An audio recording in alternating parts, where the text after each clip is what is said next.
సరే, ఇక ఇందాక అర్హత గురించి మీరు చెప్పారు. 50 సంవత్సరాల వరకు కూడా అర్హత ఉంటుందని.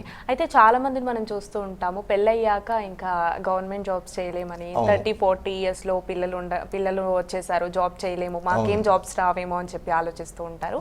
సో అయితే మీ ఎక్స్పీరియన్స్లో మీరు చాలా మందిని చూసి ఉంటారు కదా, సో ఇలా ఏజ్ ఎక్కువైనా కూడా మీ దగ్గరికి కోచింగ్కి వచ్చి అలా జాబ్ సంపాదించిన వాళ్ళు ఎవరైనా ఉన్నారా? ఒక చిన్న కాల్ తర్వాత మాట్లాడతాం. హలో హలో, నమస్తే అండి, మీ పేరు? నా పేరు ఉషా కిరణ్మయ్య అండి. ఎక్కడి నుంచి కాల్ చేస్తున్నారు? నల్గొండ నుంచి మేడం. సార్తో మాట్లాడండి, మీ డౌట్ ఏంటో అడగండి. Okay, thank you. అమ్మా కిరణ్మయ్య అడిగమ్మా. Good evening sir. Good evening అమ్మా. సార్, నేను బీటెక్ విత్ ఎంబీఏ చేశాను సార్, కాకపోతే 10 years గ్యాప్ ఉంది. ఆపర్చునిటీస్ ఏముంటాయి ఏంటి? ఆన్లైన్ క్లాసెస్ దేనికి అటెంప్ట్ చేయొచ్చు? నేను దేనికి ఛాన్సెస్ ఉంటాయి? ఆప్షన్స్ ఏముంటాయి? ప్రిఫర్ అవుతాను నేను. బీటెక్ ఏం చేశారమ్మా? ఈసీఈ చేశాను సార్. ECE, very good. వయసు ఎంతమ్మా ఇప్పుడు మీది? నాదప్పుడు 22 సార్. ఇప్పుడమ్మా ఇప్పుడు వయసు ఎంత మీది? 35 సార్. రిజర్వేషన్ ఏమన్నా ఉందమ్మా? ఉంది సార్, బీసీ సార్. ఓకే అమ్మా, మీరు తెలంగాణకు చెందినటువంటి అభ్యర్థి కాబట్టి మీకు బీసీ కేటగిరీ రిజర్వేషన్ ప్రకారం మీకు 46+5 51 సంవత్సరాల వరకు మీకు అవకాశాలు ఉన్నాయమ్మా. మీరు ప్రభుత్వ ఉద్యోగం అనేటువంటిది ప్రయత్నించవచ్చు if you are interested in government job. సాధారణంగా you are at right age, ఎందుకంటే గృహిణిగా మీరు బాధ్యతల పట్ల ఈ ఏజ్లో సాధారణంగా సెటిల్ అయి ఉంటారు, పిల్లలు స్కూల్కి వెళ్తూ ఉంటారు కాబట్టి ఈ ఏజ్ అనేటువంటి పర్ఫెక్ట్, మీకు కాస్త టైం దొరికేటువంటి వయసు అండి ఇది.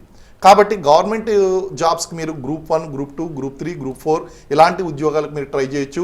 ఈసీఈ అంటున్నారమ్మా. ఈసీఈ అంటే మొన్న రీసెంట్గా స్టాఫ్ సెలక్షన్ కమిషన్లో మనకి జూనియర్ ఇంటెలిజెన్స్ ఆఫీసర్స్ అని చెప్పేసి ఇలాగా ఈసీఈ చదివినటువంటి వాళ్ళకి అవకాశాలు వచ్చినాయి మొన్న. ఐ థింక్ ఇప్పుడు మీకు టైం ఉన్నట్టున్నది, మీరు వెరిఫై చేయండి. జూనియర్ ఇంటెలిజెన్స్ ఆఫీసరు, ఇక్కడ మనకి ఇంటెలిజెన్స్ బ్యూరోలో ఈ ఉద్యోగాలు ఉన్నాయి టెక్నికల్ క్వాలిఫికేషన్ ఉన్నటువంటి వాళ్ళకి. కాబట్టి ఇలాంటి ఉద్యోగాలకి మీరు అప్లై చేయొచ్చు. అలాగే మీకు ఎంబీఏ కూడా ఉంది అని చెప్పారు. ఎంబీఏ ఉంది అని చెప్పారు కాబట్టి మీకు ఒకవేళ కార్పొరేట్లో ఏమన్నా ఉద్యోగాలు చేయాలి అంటే కనుక మీరు ఎంబీఏలో ఉన్నటువంటి హెచ్ఆర్ స్ట్రీమ్ కానీ లేకపోతే మీ యొక్క మార్కెటింగ్ ఫైనాన్స్ ఏదైతే ఉందో అందులో స్పెషలైజేషను, అందులో మీరు నౌకరీ ఛానల్ ఏదైతే ఉందో, నౌకరీ మనకి పోర్టల్ ఉంటుంది నౌకరీ అని చెప్పేసి, మనకి ఈ క్యాండిడేట్స్ అందరూ వాళ్ళ యొక్క సర్టిఫికేట్స్ అప్లోడ్ చేస్తూ ఉంటారు. అందులో మీ క్వాలిఫికేషన్ తగ్గట్టు మీరు యూ కీప్ ఆన్ అప్లయింగ్, జాబులకి అప్లై చేయొచ్చు. అందులో ఆ నౌకరీ ద్వారా మీరు ప్రైవేట్ జాబులకి కృషి చేయొచ్చమ్మా. బెస్ట్ ఏంటి అంటే గవర్నమెంట్ జాబ్స్కి ప్రిపేర్ కావడం, మీరు ఆన్లైన్లోని ఇంటి దగ్గర ఉండే చదువుకోవచ్చు. మీరు పెర్ఫెక్ట్గా అడిగారు.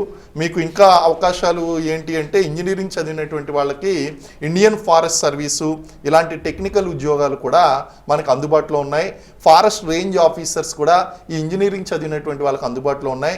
ఇలాంటి ఉద్యోగాలన్నీ కూడా మనకు అందుబాటులో ఉన్నాయి. కాబట్టి మీరు ఒక చిన్న గూగుల్ సెర్చ్, అలాగే యూట్యూబ్లో ఉన్నటువంటి సెర్చ్ ఇవన్నీ కూడా చేయండి. అలాగే మన గైడ్ కార్యక్రమాన్ని కూడా ఇంతకుముందు ఉన్నటువంటి కార్యక్రమాలన్నీ కూడా సెర్చ్ చేయండి. మీకు మీ ప్రశ్నకి సమాధానం దొరుకుతుందమ్మా.